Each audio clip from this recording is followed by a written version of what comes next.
Ministeerri muummee Itoophiyaa Dr. Abiyyi Ahmad lammiilee Itoophiyaatii fi Musliimoota addunyaa mararra jiraniin baga baatii Ramadaanaa kan bara 2026 yookaan ammoo kan bara 1447 geessan jechuudhaan ergaa dabarsan.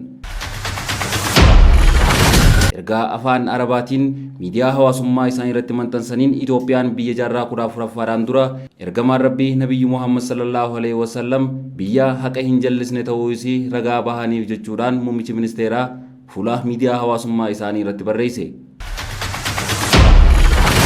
Itoophiyaan naannawaa isii kan ilaaltuun ija wal ta'uutiin malee miira lafa babal'ifachuutiinis miti jechuudhaan muummichi ministeeraa barreessee jira.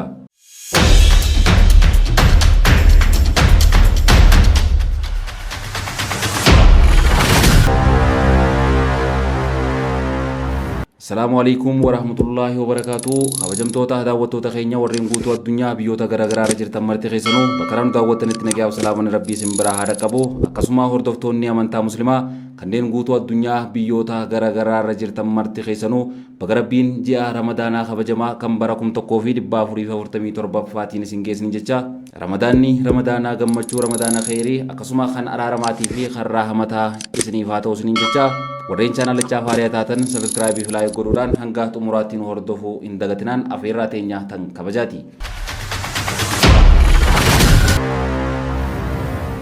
Ministeerri muummee Itoophiyaa Dr. Abiyyi Ahmad lammiilee Itoophiyaatii fi Musliimoota addunyaa maraan baga baatii Ramadaanaa bara 2026 yookaan ammoo bara 1447 geessan jechuun ergaa dabarsan. Ergaa afaan Arabaatiin miidiyaa hawaasummaa isaanii irratti maxxansaniin Itoophiyaan biyya jaarraa 14ffaadhaan dura ergamaan Rabbii kabajamaan sallallahu alaihi wasallam biyya haqa hin jallisne ta'uu isii dhugaa bahaniif ta'uu ibseet jira.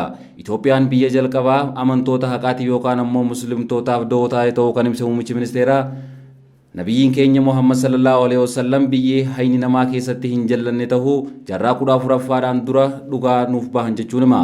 Amanamummaa fi hayni daangaa yookaan ammoo sabummaadhaan akka hin daangeffamne Itoophiyaan addunyatti mul'isteeti jirtis jaan. Seenaa kana bu'uura godhachuudhaan Itoophiyaa keessatti simannaan ji'a Ramadaanaa adda ta'uudhaas muummichi ministeeraa ibse. Itoophiyaan addunyaa irratti biyya amantii Islaamaatiif yookaan ammoo waaqa tokkicha gabbaruudhaaf har'a saaqti ta'uu ergaa baga geessanii kana keessatti muummichi ministeeraa eereeti jira. Itoophiyaan dachee eebbifamtuu ergaa ergamaa Rabbii kabajamaa Nabiyyi Muhammad sallallahu alaihi wasallam dursitee fudhatteedhaas jaan. Muummichi ministeeraa Abiyyi Ahmad Itoophiyaan seenaa amantii Islaamaa keessatti sagalee walabummaatii fi birmadummaa ta'uu isii ibsuun maqaa sahabaa jalqabaa azaan Rabbii baasee Bilaal bin Rabaatis eereeti jira. Bakka muwazziisni Islaamaa jalqabaa Bilaal bin Rabaa keessaa ba'e ta'uu isheerraa kan ka'e gumaachi Itoophiyaan Islaamummaa keessatti qabdus guddaa ta'uu muummichi ministeeraa ibse. Har'a salaata shananiif sagaleen mallattoo ta'e gurra namoota hedduu keessaa bilbilu maddii isaa biyya teenya Itoophiyaadha. Sagalee ergamaan Rabbii kabajamaan Nabiyyi Muhammad sallallahu alaihi wasallam guddoo kabajuudhaan akka kaabatti ol bahu taasiseedhaas jaan.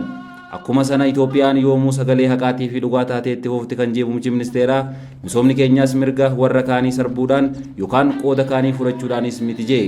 Itoophiyaan har'a uummata isii miliyoona 130 ol ta'e biyyummaa keessaa baasuudhaaf qabsoo gochaa kan jirtu ta'uu kan eeru muummichi ministeeraa naannawaa isii kan ilaaltuun ija walta'insaatiin malee ija babal'ifannaa lafaatiin miti jechuudhaanis dubbate. Biyyi duudhaa amanamummaatii fi haqaan beekamtu Itoophiyaan qooda biyya biraa fudhachuu daangaa babal'ifachuudhaa fi nageenya ollaa yaaddoo keessa galchuudhaaf fedhii fi karooraas hin qabdu jechuun muummichi ministeeraa ibsa baga geessanii kana keessatti eere. Qabeenya bishaanii keenya misoomsuudhaaf wayita sochoonu biyya biraa jalaa hir'isuudhaaf mitis jaan. Laynni Abbaayyaa eeyba Rabbiin nuuf kenne ta'uu eeruudhaan muummichi ministeeraa akka walqixa karaa haqa qabeessa ta'een irraa fayyadamnuuf badhaasa nuuf kennameedhaas jaan. Riqicha hariiroo cimsu malee dirree waraanaa ta'uu akka hin qabnees niin amana jechuun dubbate. Naayil guddichi badhaasa waloo keenyaati hunda keenyaaf badhaasa kennameedha copha isaarratti wal loluu dhiisne arjooma kanarraa qindoominaan haa fayyadamnus jee. Itoophiyaan ollaa ishee waliin wal amantaadhaa fi wal kabajaan jiraatti kan jedhu muummichi ministeeraa ollaa keenya irratti dhiibbaa hin uumnu waraana irratti banuufis karoora hin qabnu qooda namaa jalaa hir'isuufis fedhii hin qabnus jaan. Laynni Abbaayyaa yookaan ammoo Naayil kan nu qoqqoodu osoo hin taane kan hariiroo keenya jabeessee utubuu akka ta'uuf harka keenya diriirsineeti jirraas jee. Muummichi ministeeraa ibsa kana keessatti fedhiin Itoophiyaan hulaa galaanaa argachuudhaaf qabdu maddi isaa sirriidhaa fi qabeessa ta'uu eeraniiti jiru. Karraa galaanaa argachuuf fedhiin Itoophiyaan qabdu nagaya qabeessa uumamni kan dirqamsiisudha. Sababa uumamaa keessaa tokko lakkoofsi uummata biyyattii dabaluudha. Kanaaf ammoo ulaan galaanaa dhimma jiraachuu fi jiraachuu dhabuu keenyaati jaan. Ammoo waamichi tumsaatii fi waliin misoomuudhaa biyyoota ollaa keenyaatiif taasifame kan birmadummaa isaanii karaa hin sarbineen galma gahu ta'uudhaas ibsan.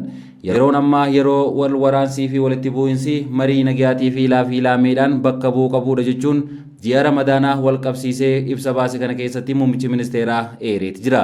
Qabeenya keenya meeshaa waraanaa ittiin bituurraa gara misoomaatti, nama ajjeesuurraa gara bayyanachiisuutti akka ceesisnus niin abdadha jechuudhaan waamicha dhiheesse. Ji'a Ramadaanaa kana keessa gama hundaan waadaa keenya ni haareessina kan jedhan muummichi ministeeraa Dr. Abiy Ahmed Itoophiyaa yoomiyyuu dachee wal danda'u nageenyaatii fi haqaa kan dhaloota egereetiif jireenya mijataa dhaalchisu taateetti uftis jaan.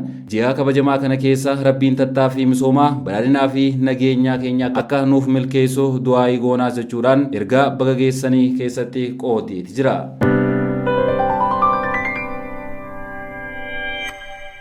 Tolee kabajamtoota daawwattoota keenya warreen chaanala kanaaf haaraa taatan sabiskiraayib akkasuma viidiyoon namoota hedduu bira akka dhaqqabduuf laayikii fi sheer godhuu hin dagatinaadha. Bakka jalqabaa keenyatti nu deebisaa isiniin jenna.